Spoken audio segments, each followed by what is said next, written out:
Those were some of the areas where we fell short in Alabama. Not too great. Maybe it's better in rights to organize. Oh, wait, no, it's not really all that much better. Which side are you on? Which side are you on? There was a report about the worst state for workers. And I guess I should correct it. Really, the report is about the best states to work in the U.S. in 2025. But as a Southerner, I couldn't help but notice that all of us down here in the South are in the worst places to work. When I looked, Tennessee, Alabama, Mississippi, Georgia, Louisiana, we're bringing up the rear. That's for sure. And I'm going to look here. This is an Oxfam America report. Again, the best states to work in the U.S. 2025. And you can go on there and you can see your state, where it ranks, and you can find the scorecard. And I've pulled up the Alabama scorecard here. So as the federal government drags its feet on making real improvements for workers, some states are taking steps to protect workers and working families. How does your state rank? Well, Whitney, do you have any guesses on what we rank? Let's see. Is it 47? That's really generous of you. I was being optimistic, wasn't I? Yeah, you were being optimistic. Overall, number 50. Yeah, not good. We ranked number 50 out of 52. So that's our overall ranking in Alabama. Our wage policies were ranked number 48. Our worker protections were ranked number 50. And looky here, rights to organize, number 42. We almost got out of the 40s on something. So to zoom in a little bit more, wage policies. And, here's some of the things they looked at in this report card.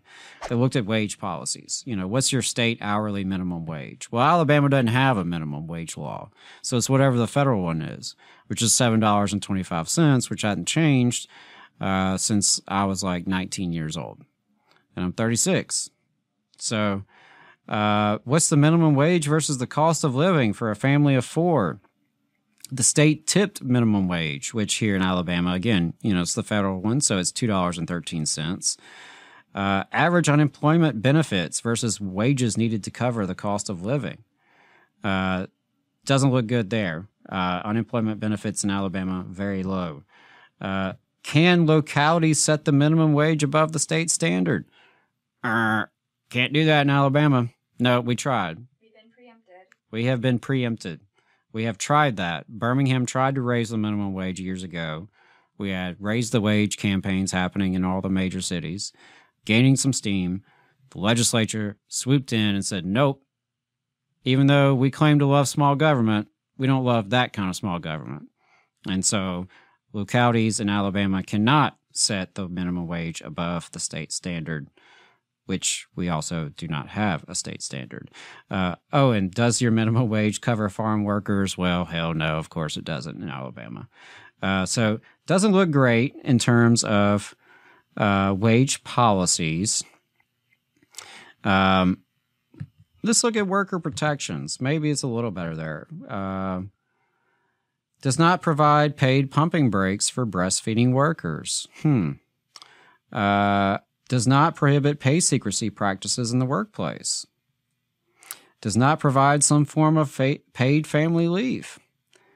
Does not provide some form of paid sick leave. Does not provide flexible scheduling of worker shifts. Does not mandate pay reporting or call-in pay by employers. Does not provide split shift pay regulation. Does not provide workers advance notice of shift scheduling. Does not provide some form of sexual harassment protection in state law.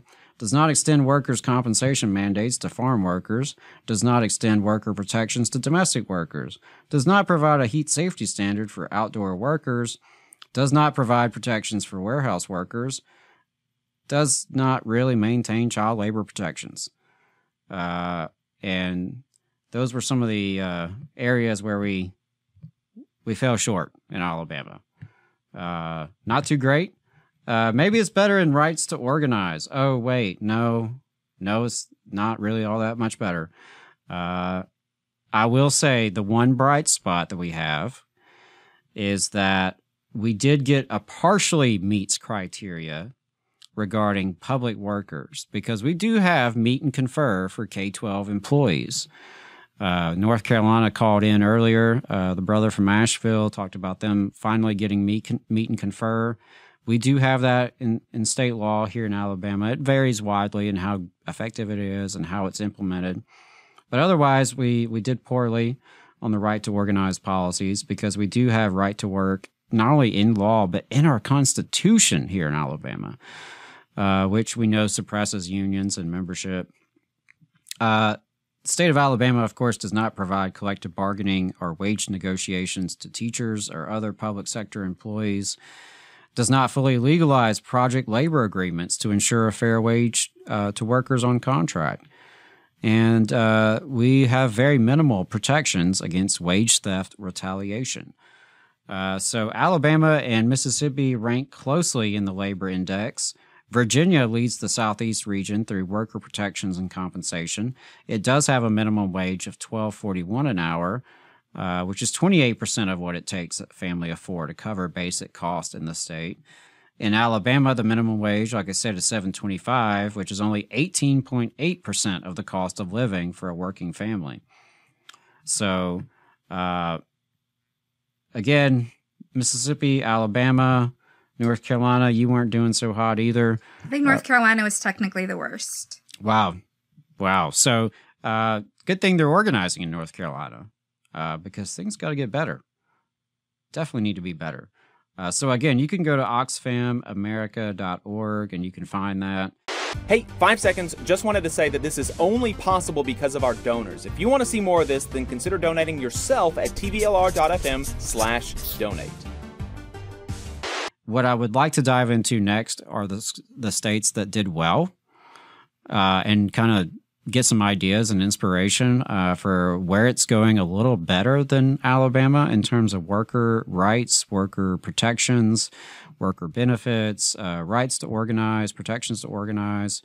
And so, we had a question in the chat about meet and confer. What is that? Good question. So meet and confer is not to the level of collective bargaining, right? But it is a formal requirement that the employer meet and confer with the employee's representative. In Alabama, the way it's worded, I don't remember the exact language, but it's something to the effect of like the majority professional organization of employees. And so in that case, the school superintendent would have to meet and confer with the local education association representative on any new school board policy. And it's what it sounds like, meet and confer. It doesn't mean they have to negotiate. And in some cases, the superintendent may say, I'm going to send you a letter of my proposed policy, and you can send me a letter of your comments and feedback, and I'll maybe listen and maybe I won't. And in some cases, it is literally a meeting where you are meeting and discussing the proposed policy changes. It can be interpreted broadly to apply to like a whole lot of things, or it could be interpreted very strictly to only apply to like a formal change to the school board's policy manual. Really varies by location, by superintendent, that kind of thing. But it is pretty low standard. Literally, they just have to meet with you and tell you what they're doing. Whether they listen to you is another question. Whether they negotiate with you is definitely another question.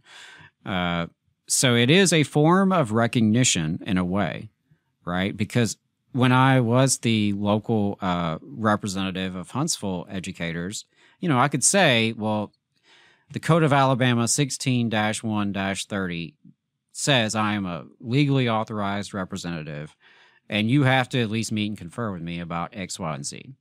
And if we caught them not doing that, then that gave us grounds to fight them. Of course, there's no real enforcement mechanism to the law. So even if you did sue them, it's, which you're going to win. But it gave us some ammunition. It gave us some organizing opportunities. It's better than nothing.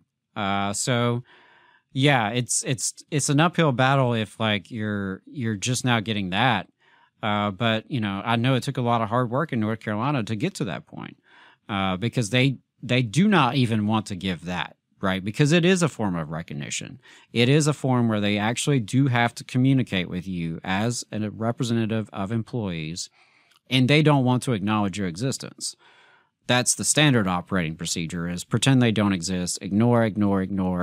That's the kind of treatment that I think United Campus Workers gets a lot here in Alabama and a lot of campuses. The administrations prefer to pretend like they don't exist, don't ever want to acknowledge them in an official communications, things like that. So that's a little bit of unpacking of Meet and Confer and some of the information from the Oxfam America Best States to Work in 2025 report. As someone in the chat pointed out, allows firing for anything, everything, and nothing. Yes, that's at-will employment. That is the default for non-union workers in Alabama and in most places, really. And so that is why, one of the many reasons why we advocate for unions so strongly and, so consistently, because, damn it, it's just better to have due process. Right? Like, here we are talking about all these people getting fired. At least better to have due process than none. Right? And if you're an at-will employee, you can just be walked out of the building for no good reason. They literally don't have to have a good reason. It could be no reason at all. They are not legally allowed to fire you for something that is discriminatory in nature. Right? They cannot fire you explicitly for protected characteristics like race or disability. But, if you don't have a union contract and you're an at-will employee, good luck proving that to a bunch of conservative judges in Alabama or in your jurisdiction. Unless they call you an ethnic slur in writing, you're going to have an uphill battle winning that case. We talked to you about some of the cases that the EEOC, puts out in press releases. Those are just the ones that get all the way to that point. How many cases are out there that never make it to court, right? Or in some cases, never even make it to a complaint because people just deal with it. People just put up with it because they don't think they can win, and maybe they can't if they're on their own, if they're isolated. So that's why that collective organization is so important. That's why a lot of folks I know who've gotten involved in unions over the years, it was around discrimination and harassment and issues like that got people motivated as much as anything. You just saw a clip from the Valley Labor Report. We are live every Saturday morning from 9:30 a.m. till 12:30 p.m. And we pride ourselves on keeping all of our content free to everybody so that we can talk to as many working folks as possible. If you support the work that we're doing, you think that it's important, you think that it's good, then consider making a monthly contribution to the project, and you can do that on our website, tvlr.fm.